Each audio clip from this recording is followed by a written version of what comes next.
Yes, hello. This is another Pursuing God's Heart. I'm just redeeming the time while I'm driving, and just a simple biblical relevant thought for us. Start of Matthew chapter 8. There's a sequence of 3 stories, and in these 3 stories Jesus heals somebody, but really from the perspective of the disciples, he heals a nobody.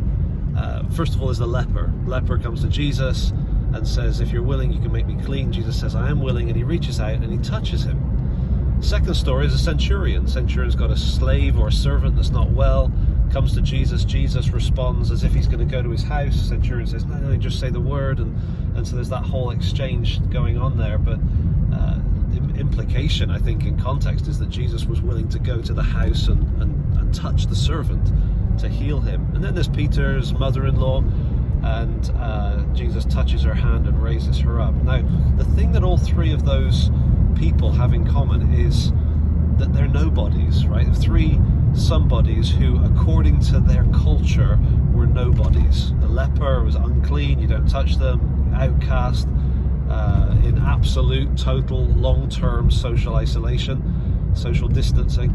Then you've got the this is a bumpy road, isn't it?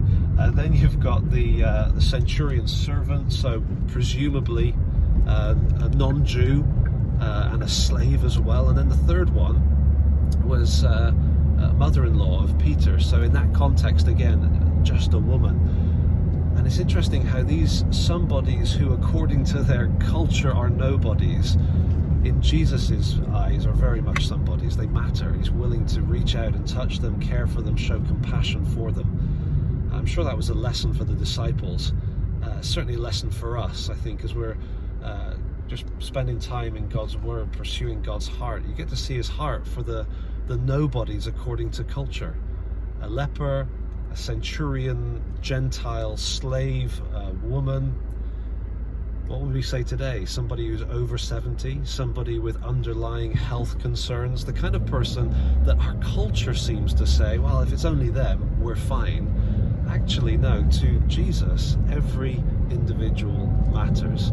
And so for us too, every individual matters. Hey, keep enjoying God's Word and keep pursuing him. It's a real delight to get to see the God who cares for us and who is in charge of everything that's going on. Thank you.